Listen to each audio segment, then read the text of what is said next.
You made it just in the nick. Jerry's assaulting us on all sides. Sir, we're surrounded! Time to move!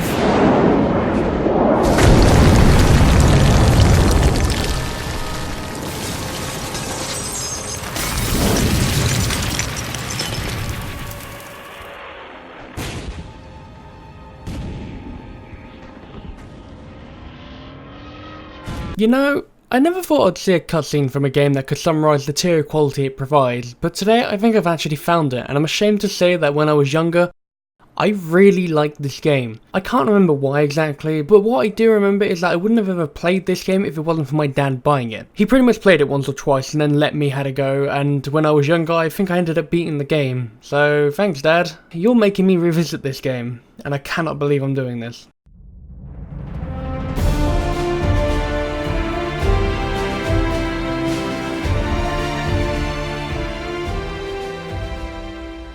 Hour of Victory is a game that tried to leech off the popularity of games like Call of Duty, but instead of taking the same route as Call of Duty did with Modern Warfare in 2007, it decided to stick with the roots of the franchise, claiming to have you fight through famous battles of the Second World War. However, the evidence to back this statement is nowhere to be seen. The game sees you go through 4 different scenarios that are split up into chapters, within each scenario roughly being 4 to 5 chapters with about 5 to 10 minutes playtime in each chapter, and surprisingly it takes the same amount of time on the hardest difficulty. To give you a bit of background with this game, Hour of Victory was originally released in June of 2007 on the Xbox 360, being published by the now defunct company Midway Games and being developed by a company called N-Fusion, a company that surprisingly still exists. However, I have no idea what they do nowadays because on their website it doesn't really say much, but from checking that website, there's no reference to this game on there at all, and honestly that's not a big surprise as this game was absolutely slated when it first came out. Being voted one of the worst games to ever come out on the 360, a lot of reviews mentioned the gameplay being full of bugs and the game looking awful. The game was apparently so bad that on GameSpot's review the only positive thing they noted, and I quote, was "Thankfully no one's forcing you to play this game." So God knows why my dad ever picked this up, I guess it was just on sale. Now what's bothering me is that I remember really enjoying this game when I was younger. I can't remember any of the gameplay though, but I just remember the 3 main characters and the UK box art, that was about it. So I went to hunt down the copy of the game we had, which sadly I couldn't find, so maybe someone sold it or we just binned it. So I decided instead I'd go online and see if I could buy a second-hand copy. And going from there, what I found out a year later is that Hour of Victory was actually re-released for the PC.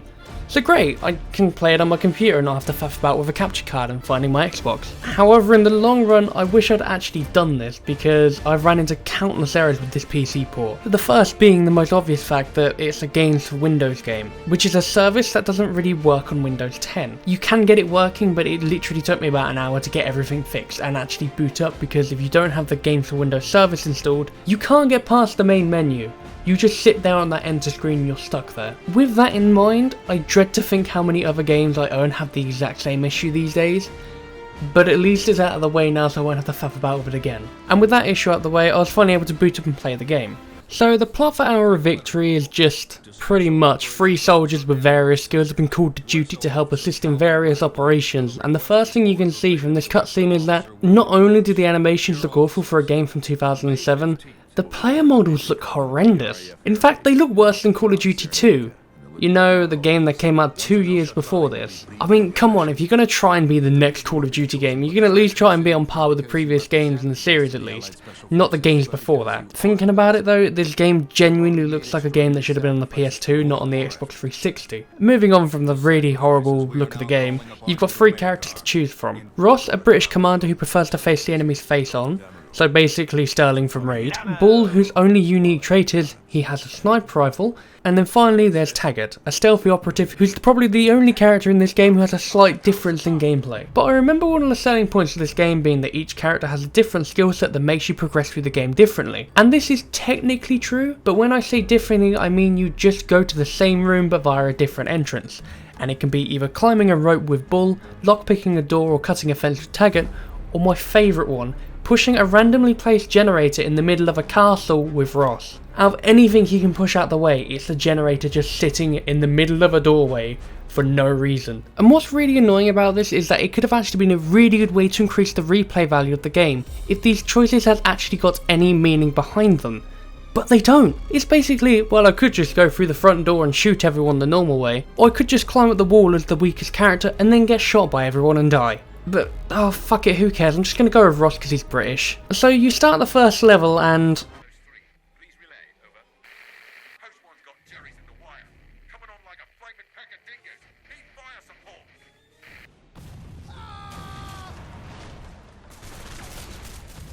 Post 3's have a run. Jerry's rolling right at us. Yeah, that's not me editing that at all. Ignoring again the demonic looking characters, the game's sound on the PC just drops for no reason from the sound mixer. It's a bug obviously, but I think I know why, and I'll give you a brief demonstration. So that was the sound before I turned it up right. Well, here's it normally. Sir, no time for niceties. If you deal with them, I'll do this lot. Take the HQ at all costs! I hope your ears are ringing now, because mine were by the end of the play session.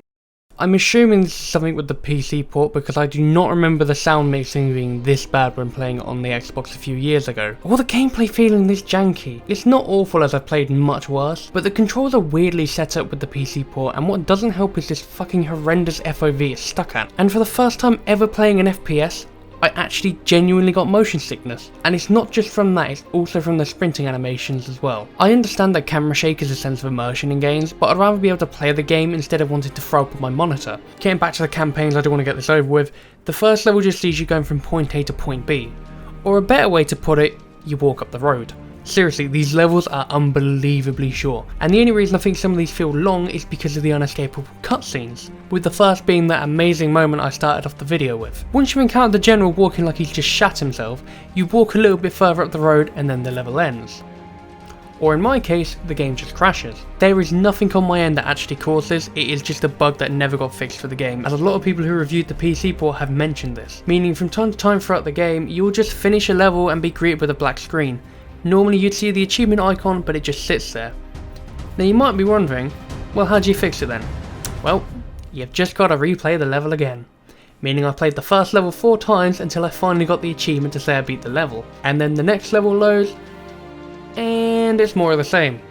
But this time, on a hill. You can seriously feel the creativity with these levels. So pretty much from there with the first campaign, you basically just carry on up the hill, shoot down some planes, and then find a tank. The best part about this tank level though, is that the tank is optional to use. I cannot believe you have a level to fight tanks where you can either use the tank like a sane person, or try to do it on foot. And because of the cutscene beforehand, I didn't think you could actually use the tank at first, so I went down as Bull and got blown up in a matter of seconds. Who in their right mind on the development team thought, maybe the player doesn't want to use a tank and fight a tank with his bare hands?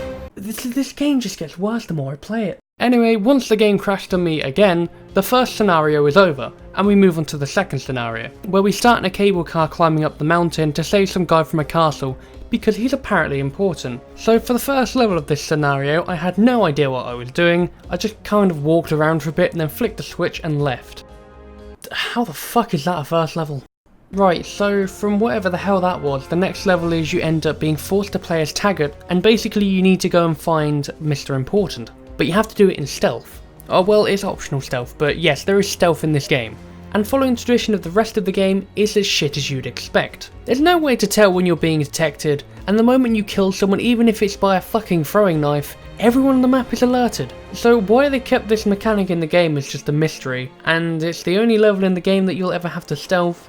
So I'm not really sure what the point of it was.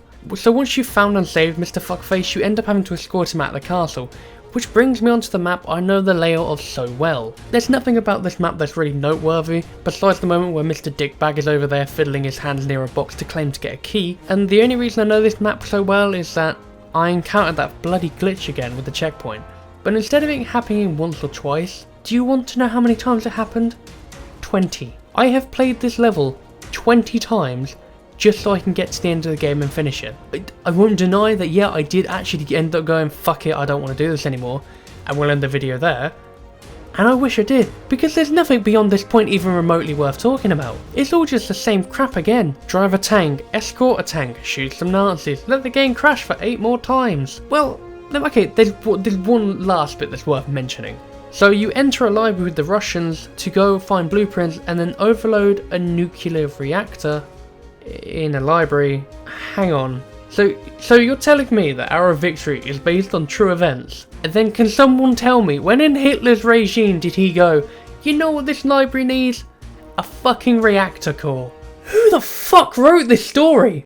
It's bad enough that these cutscenes don't make any sense, but the fact that I've just played a level where I have to stop the Nazis from turning off a reactor core from overloading, which would destroy the entire area. I don't remember this in my history classes at all. You know what though? Don't care. We're near the end of the game, let's get this over with. I want to go and play something else. So once that's over and you've blown the reactor, which would logically kill everyone and destroy part of Berlin, you find out that some guy called Steckler was there, but has not been captured and now you need to go find him. So I have one tiny question about this. Who's Steckler? Why is he important? Why has he never been mentioned in this game, ever? Seriously, I went through all of the cutscenes beforehand, just to check. He's not mentioned at all once, and now he's priority number 1 like he's fucking Hitler. But thankfully, this is the last level of the game. So starting off the final level, you're greeted once again with another one of these cutscenes, which is not only pointless, but you guessed it, unskippable. And I have no idea what the hell is going on with this one. You know what, just watch it, because it's fucking brilliant. Покажите им, что к чему! Бой! Вражеская граната! Все в укрытие! Прикрой! Я иду к орудию!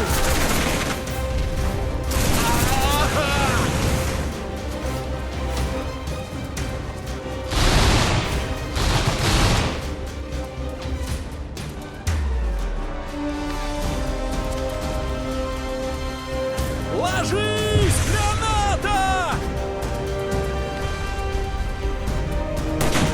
Мы вас уничтожим! Всех уничтожим! Это тебе за нашу священную родину! Готовься, фашистик! Теперь тебе гранты! Идиот!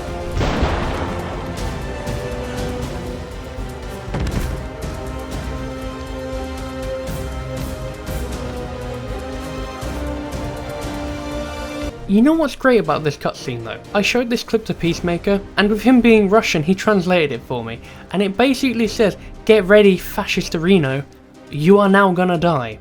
Who the hell ever says that to someone they're about to kill? I'm so done with this. I don't care anymore, right? I just don't care. I want to get this over with. So basically the rest of this level is you have to progress your way up to Steckler, and it's just corridor after corridor after corridor, and then you get to the final boss fight, which really isn't anything exciting.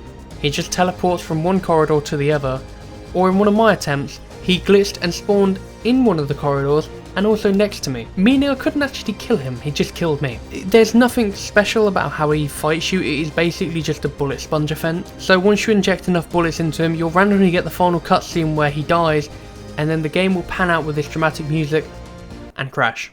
I wish I was joking when I said that. That is genuinely what happened to me with this game, and I don't think we could end it on any better way. So overall, what did I think about revisiting this game? Well, for a start, I spent way too much of my time trying to beat the bloody thing, and I will never let my dad influence my choice in games ever again. I mean, to try and be a bit more reasonable, the game isn't the worst thing I've ever played, but it's nowhere near good. It's badly paced, the story's shit, the voice acting is average at best, and overall it wasn't even an enjoyable game. But hey, on a plus note, the name of the game is Hour of Victory, which in a certain way is pretty accurate, if being a pile of shit is what you count as a victory.